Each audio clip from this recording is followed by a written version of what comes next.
There's a biomechanical connection between the feet and the pelvis, and a fascial connection between the feet and deep core stabilizers. Stay tuned because today you will discover how to set the base for function and posture of your patients.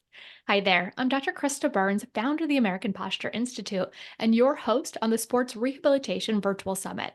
The purpose of the Sports Rehabilitation Virtual Summit is to provide healthcare professionals with clinical solutions to help athletes recover from sports related injuries and to improve athletic performance.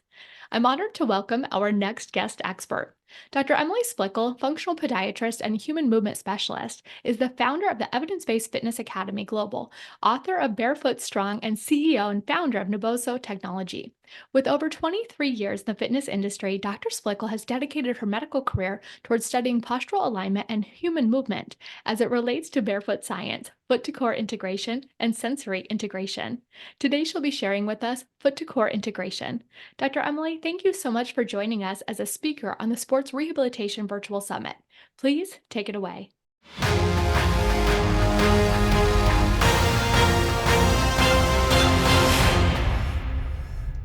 All right, wonderful. Thank you so much. And thank you to everyone who is joining me. It is an honor to share with you how I look at the power of the human foot from a fascial perspective and how it connects to our center of gravity or our core. I did get a great introduction, so thank you for that. But a couple things that I like to share as far as the lens at which I look at my patients is I actually consider myself a functional podiatrist versus maybe the traditional podiatry that you are familiar with. I do appreciate human biomechanics, foot biomechanics, but I always try to add a layer of sensory stimulation and fascial integration with my patients. I'm also a human movement specialist, so I do a gait assessment, a functional movement assessment on every single one of my patients, getting them out of the chair and oftentimes getting them out of orthotics and teaching them how to actually strengthen their feet and integrate into the rest of their body. So there's some other fun facts on there. If you want to follow me on social, I do a lot of content sharing and education. So some key concepts as we go into this topic is that static and dynamic posture is a function of our anti-gravity muscles. So there is this baseline tone or tension that is continuously being fed through our myofascial system, which is really feeding into this anti-gravity postural response. So I always explain to my patients that when you are really connected to your fascial system, there's an element of lightness or lift within your system. Obviously, this is going to be in the base of our center or our pelvic floor, and then we'll see how that connects to our feet. Now, our myofascial web has over 100 million sensory nerves, so 100 million sensory nerves, which is really this extension of our brain. So when I think about our myofascial system, I think of it as sensory seeking. It constantly wants to read our environment and react and respond to every subtle shift of our body. So posture is fascial, movement is fascial. In addition, the timing of stabilization along these fascial lines is what allows for efficient movement. So not only do I want my patients to stand well, I want them to move well, and to move well means to move efficiently. Efficient could have an element of effortlessness, an element of grace and rhythm, and again, that's a fascial-based response. And then finally, foot to core fascial connection should be taught in an integrated way that is led through the rhythm of the breath. So I often, again, teach my patients to use the breath as the driver of stabilization. So every foot exercise that I may give a patient is always led through the breath, because it's so integrated. That's part of our fascial system. So those are just a few key concepts that I want you to bring into this session. Now, again, we were designed to be upright and bipedal. This also means that when we think about the corrective exercise, the activation, the rehab that we give to a patient, I always want to make sure that it goes back to, or we lock it in with the ground and with gravity. So really appreciating Okay, when we stand up, we're vertical. The only contact point between the body and the ground is the foot, really the skin in the bottom of the foot. What is that doing to the nervous system? Obviously, the bottom of the foot has thousands of sensory nerves that are reading the ground and feeding into these fascial lines and into these anti-gravity systems so that we can stand upright. This talks to our center of gravity or our center of stabilization, which we'll go into in a moment. Of course, that is near our core and speaks to our pelvic floor and to our diaphragm. But again, just always reminding the patient, the reason why we're doing these exercises standing, and I need you moving, or I need you mimicking walking patterns, reciprocal arm movements, is because we were designed to be bipedal. We were designed to move. So never stop moving. Okay. Now, one of the most important sensory constants that feeds our myofascial system, our nervous system, the feet, even biomechanically, is going to be gravity. And gravity can be thought of as a downward pressure. It's like a weight on our shoulders. But gravity is also a proprioceptive hug. So there's this compression element that we feel from gravity that activates this myofascial system. It's actually how we connect to ourselves. We must feel our bodies, feel ourselves, feel gravity to stand well and move well. Oftentimes, if I'm working with a patient who has had a stroke, a TBI, myriad of movement disorders, I go back to the baseline of, do they feel their body? What is their relationship to gravity? And if they don't feel their body well, how can I turn up the perception of gravity? Let me use weighted vests. Let me use wrist weights. Let me use compression apparel. And I'm trying to go back to that basic of what shaped our nervous system in utero. So it's very important to understand that our relationship to gravity begins in utero. It's not even once the baby is born. And that's really at that baseline at our core. So let's go into these stabilization systems, these fascial connections. So we need to understand our center of gravity. The patient needs to understand, where is their center of gravity? Now, I've been in fitness for over 20 years. And when I first started training, a long time ago, personal trainer, I always would say, suck it in, belly button to your spine, right? Bicep curl, belly button to the spine. I was so wrong. That our center of gravity is not at our belly button. It's actually lower. It's sitting between your ASIS, between L5S1. Now, all of us listening may know that, but we really want to make sure that the patient understands that, oh, my center of mass actually sits lower. So if you look at the tightrope walker, where he's holding the bar is at his center of gravity, right? It's not high. It's not at his umbilicus. It's lower, which means that the awareness, the tension, the stabilization, the cueing, right? For you to cue, you need to cue the patient lower so that they understand the muscles that are stabilizing. Those muscles that are stabilizing in that area are going to be, our deep rotators are going to be very important. These deep rotators are like the rotator cuff of the shoulder. They actually create centration. I like to think of them as just co-contracting coupled, creating a suction response. And what's fascinating is that these deep rotators, specifically obturator internus, myofascially blends into our pelvic floor. Now, obturator internus blends into your posterior pelvic floor, specifically iliococcygeus. So there is a very important myofascial integration between the deep hip and the posterior pelvic floor. That's important. When you get very specific into the cueing and the awareness and the isolation, I'm going to loosely use that, isolation of these connections, I like to also educate the patient how interconnected the pelvic floor is with deep hip stabilization. So we've got deep hip blending into the pelvic floor, specifically the posterior, but we'll say pelvic floor, which myofascially blends into your diaphragm. That's where breath work is going to be very important. And then coming off of your diaphragm is this beautiful muscle, your psoas major, which is going to come down. You can see it goes right down in front of that hip joint. the hip joint that the deep rotators are centrating in. Now your psoas is acting like a wall in front of it. And then your psoas goes back into your anterior pelvic floor, myofascially blending there as well. And then we know that this all extends out into our TVA. So I consider this almost the pelvic floor spider web of integration and fascial connections. But this cascade of stabilization is important because it is fascial based. It is sensorily rich. Remember, you have 100 million sensory nerves that are blending into all of this fascia.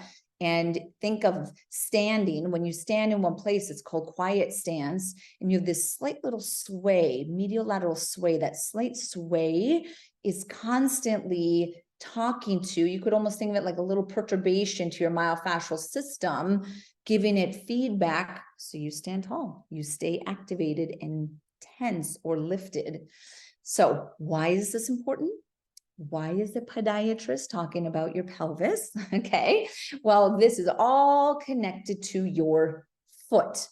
And the way that this connects down to your foot is through fascial lines. If you're familiar with Thomas Myers and the other fascial lines that are out there, the deep front line is going to run from the tips of your toes. So we see the FHL, FDL, your flexor hallucis longus, flexor digitorum longus, into that post tib, up your lower leg, into your adductors, into your obturator fascia. Remember, that's obturator internus, into your pelvic floor, specifically the posterior pelvic floor, iliococcygeus, and then into the diaphragm and psoas, and then back into your TVA. So this beautiful connection really starts all the way down at the tips of your toes. Now, this is important because when you think about how to activate this fascial line, the answer lies within the anatomy. So if we think of FHL and FDL, they're muscles that insert into the base, bottom plantar base of the tips of all of your toes. So think about the action that would activate those muscles. It's not going to be this, because that's actually not what they do. Your long flexors in your feet do not grab. We're not primal in the sense that we're doing, think like a towel crunch, right? Think that exercise, or you're doing something like this. Optimal digit function is a long, straight, flat, and boom, you are anchored into the ground. So there's an anchoring response through your long flexors to pull you into the ground. That is how you balance. That is how you create force, power, acceleration is all based off of this anchoring mechanism of your feet, which is called toe flexor strength. And that is through your long flexors.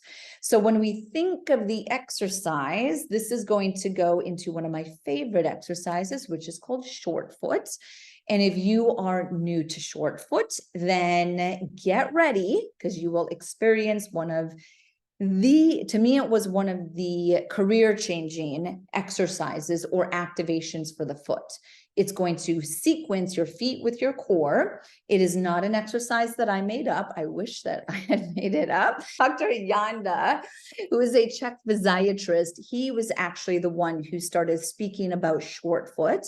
And when I demonstrate it to you in the next video, you'll actually see that it's a little bit different from how he taught it. And if you're curious on how Dr. Yanda used to show short foot, you can absolutely find videos on YouTube.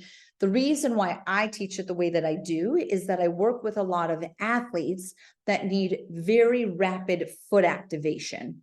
So Dr. Yanda created a shortening. So you would pull the metatarsals back towards the heel, creating a short foot, this mechanism. That is very hard to do in a, think very ballistic, like you're bounding, and I need you to stabilize, right, left. That's the way that an athlete, actually all of us, need to stabilize our foot. So the timing of activation is very important when you start to fully transfer this exercise to function. So here we go. So I encourage you to take off your shoes and socks. You're going to stand up and you are going to join me in our video. Let me get to our point that we are going to start. Here we go. Set that out, and then we'll get started by standing up. So we're going to bring one leg forward and the other leg back. So you are in a split stance position. I want you to start by finding your foot tripod. That foot tripod is underneath the first metatarsal, the fifth, and the heel. Or you could think of this as the first toe, the fifth toe, and the heel. So you have this centered body weight. You're then going to lift your toes, spread them out as wide as you can, and place them back down onto the floor. I just increased your skin to surface contact. That in itself is improving your balance and stability. Now let's stay focused on that front foot. I want you to slightly bend the knee, stay on that foot tripod with the toes spread wide, and then you're going to start to push the tips of the toes down into the ground. Think about pushing the toenail down into the ground. Now, the amount of strength that I want you to use is about 20% of your strength. So we're not going for maximum contraction. Pushing the toes down and then just relax. Let's do it again. Push the toes down and then just relax. I want to show you my foot from the side so you could see the action that is happening. I'm on my foot tripod, I'm spreading my toes, and then I'm pushing the tips of my toes down in the ground. Relax. Push the tips down, relax. Do you see how I get that increase in my arch and I actually lift off of the ball of my foot? I want that same thing to be happening in your foot. Let's try the other side. So bring the opposite leg forward. The other leg goes back, foot tripod, spread the toes, place them down, slight bend in the knee, and then push the toenails down, and then release. Push and release. Let's do one more and just hold. Push and hold, and then release. Perfect. Now, when you're doing this as part of your movement longevity program, I want you to hold each of those contractions for 5 seconds, and you're going to do 5 repetitions. One leg forward 5 times, switch to the other side 5 times. Then you're going to progress, and we're going to do both of the feet at the same time. So let's see what that would look like. Bring one leg forward, the other leg back. Find the foot tripod on both feet. Front foot, back foot, spread the toes in the front, spread the toes in the back, and place them down. Now, we're going to start with just the front foot. Push the front toes down, hold. Push the back toes down, hold, and then release. Let's do it again. Front toes, back toes, release. Front toes, back toes, release both. Front, back, release. Now, can you try to contract both at the same time? Front and back, release. Front and back, release. Do one more. Front, back, and release. Perfect. Let's try the other side. Other leg goes forward. Foot tripod on the front, spread the toes. Foot tripod on the back, spread the toes. Nice soft knees. And here we go. Engage the front toes, engage the back toes, release. Engage the front, engage the back, release. One more separate. Front, back, release, and then do both at the same time. Both feet, release. Both feet, release. Do one more, both feet, and release. Perfect. So again, the way you want to think about foot strength is going to be through this short foot exercise. The toes pushing down into the ground is what builds your intrinsic or small muscle strength. It's what builds the foot arch, creating a strong foundation. To review the number. So what I want to just add to that for everyone is foot activation. As you're doing it, I want you to actually be lifting your pelvic floor.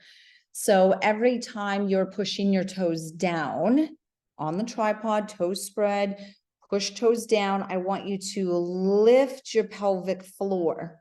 Now, if pelvic floor work is difficult for your patient in this case, then I like to do everything by just guiding through the breath. So if we were to inhale from our nose and then start to exhale, and you're going to exhale the entire time that you are engaging your foot. So you would have the patient start exhaling, keep exhaling. And as they're exhaling, have them extend and push the tips of their toes down into the ground. They're still exhaling the entire time, pushing their toes down, and then good. Relax the foot, inhale the breath, feel the belly rise. Exhale again, keep exhaling. As you're exhaling, push the tips of the toes down into the ground, keep exhaling, hold the foot, keep exhaling, and then good. Relax the foot, inhale, feel the belly rise.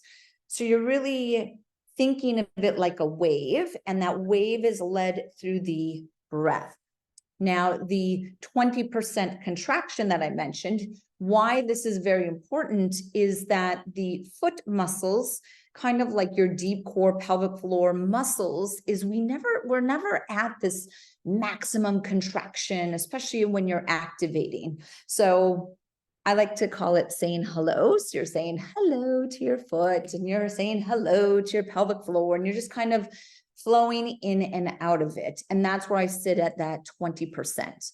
Of course, if you are under massive load and someone is integrating short foot as they're doing back squats or something in a performance, or you're at the gym doing a heavy lift, totally makes sense. Your activation is going to be higher.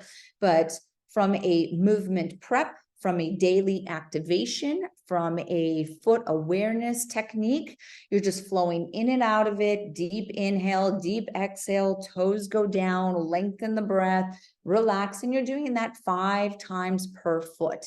That's the way that I love to just first start this. Of course, this is a very intro session to this topic and to the concept. So I want you to take that little nugget, play with it, and then realize that short foot and foot to core integration is really a philosophy of stabilization. So it is as innate as your breath. So yes, we teach people how to do breath work, but we breathe to live, right? So it's a innate requirement to longevity, to life, right? That's the way that I think of foot activation and foot to core as well. Okay, so again, take the little nugget. Last thing that I want to say here as we wrap up is, remember I'd said that the only contact point between the body and the ground is the skin in the bottom of the feet. So when I am doing foot activation and foot to core integration, I'm always doing it barefoot. I am trying to stimulate the nerves on the bottom of the feet as well. So I'm very conscious and thoughtful of the surfaces that I stand on. I'm going to be on a harder surface than a softer surface. Some of these nerves are sensitive to texture, which is where I would integrate some of the Naboso products. They're also sensitive to vibration. So if you use whole body vibration platforms, I use that a lot with patients as well to activate the feet. But you are thinking about maximizing neurostimulation at the exact same time as fascial stimulation and integration. Okay, I hope that you guys enjoyed. Again, please do follow me on social. These are my YouTube channels. I have plenty of content. I probably have cumulative 1,000 videos that are out there that are educational through YouTube, so you can keep exploring this. And then of course, check out my websites. Thank you guys so much, and I hope that you enjoyed. Wonderful. Dr. Emily, thank you so much for your brilliant presentation. I'm going to go through a summary and then a couple of questions for you. So first of all, you talked to us about functional podiatry, and you gave us some key concepts. Static and dynamic posture is a function of our anti-gravity muscles. You talked about baseline tone or tension in the myofascial system, and how the base of center is the pelvic floor. And myofascial web has 1 million sensory nerves, so it's sensory seeking. Along the fascial lines is efficient movement, so stand well and then move well with efficiency, with effortlessness and grace. And foot to core integration through the rhythm of the breath. Breath is the driver of stabilization. And we were designed to be upright and bipedal. And so we appreciate verticality and the fact that the only contact point between the ground and our body, which is upright, is the foot. So we have thousands of sensory receptors on the foot. One of the most important sensory constants is gravity. It's like a proprioceptive hug, which is a compression element. And we must feel gravity to stand and move well. So relationship to gravity begins in utero. And then understanding our center of gravity. So the center of gravity is between the ASIS, L5, and S1, not belly button, as so many of us were taught for cueing. So it's about cueing the patient correctly. And then the deep lateral rotators, you have the gemelli, the obturator, and the quadratus femoris. And with the obturator internus, it blends into the pelvic floor, the deep hip and posterior pelvic floor correlation. And we see the diaphragm, the psoas major, which then goes to the anterior aspect of the hip joint. And when standing upright, we have a static sway, which gives us feedback for our uprightness. And the gateway into this integration is the foot. So we look at the deep front line. We have the posterior tibialis, the adductors, the pelvic floor, and the psoas. And you shared with us with the FHL and the FDL, the tips of the toes, long and straight, flat toes to anchor you to the ground. And the anchoring feet called toe flexor strength. And to build that strength, you showed us a great exercise that everybody can use clinically with their patients, which is the short foot exercise, a yonda exercise, which is about sequencing the foot with the core. 5 reps, holding for 5 seconds. And then while pushing the toes down, also lift the pelvic floor and guide the breath. So exhale while engaging the foot. And then with foot to core integration, it's all about stabilization, which is an innate response of the human system. Working on harder surfaces rather than softer, and whole body vibration plates as a great way of stimulating the bottom of the feet. Wonderful. Thank you so much, Dr. Emily. So many great clinical takeaways. A couple of questions for you. You mentioned that when working with patients, you do a gait analysis.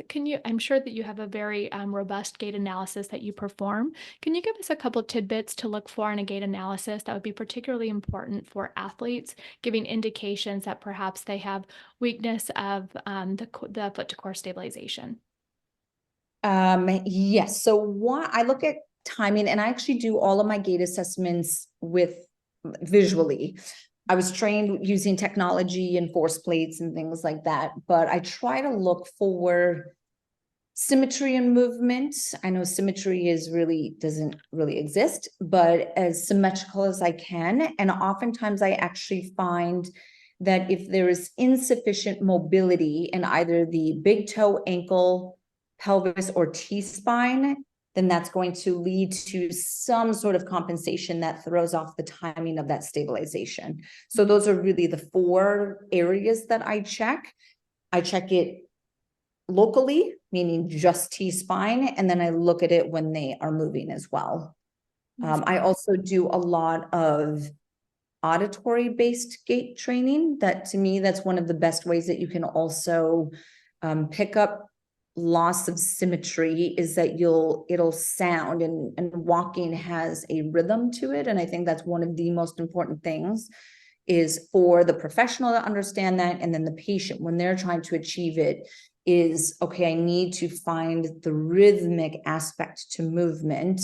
And that is where you can hear the sound of gait is off if it's not symmetrical. Great. Thank you for that. And you mentioned the Naboso technology that you utilize for rehabilitation. Can you tell us a little bit more about it and how you use it functionally? Yes. So Naboso and all the products are based off of 2-point discrimination. So when I showed the slide on the mechanoceptors, there's a specific one called the SA1 Merkel disc that is sensitive to 2-point discrimination. And that's what Naboso stimulates. So whether it's our socks, mats, insoles, release tools, balance boards, we have a new kinesis board. It is covered in these tiny little pyramids that create 2-point discrimination. So you could think of it like Braille for the feet. We actually stimulate the same nerve as when you read Braille. So I would use that, as in the video, when you do short foot, take off your shoes and socks down on a Naboso mat, so that the patient can feel their tripod. They can feel that all 10 digits are touching the ground. They can feel that weight distribution. We have a lot of athletes that use Naboso because they feel their feet faster when they are doing change of direction. Or imagine throwing a baseball, right? The foot contact really leads to this cascade of stabilization, that the faster you feel the foot contact, the faster the stabilization. Amazing. Well, thank you so much for sharing those great clinical takeaways with us today. And as we wrap up another great session on the Sports Rehabilitation Virtual Summit, I'd like to acknowledge Dr. Emily for her excellent work in podiatry and foot to core integration. And to all of our viewers, I'd like to acknowledge you. Thank you for your commitment to help your athletic patients perform at their highest level. I'm Dr. Krista, your host on the Sports Rehabilitation Virtual Summit. Be sure to get the Sports Rehab Power Pack for on-demand access and simple implementation into your practice. Stay tuned, and we'll see you on the next Rehab Masterclass of the Sports Rehabilitation Virtual Summit.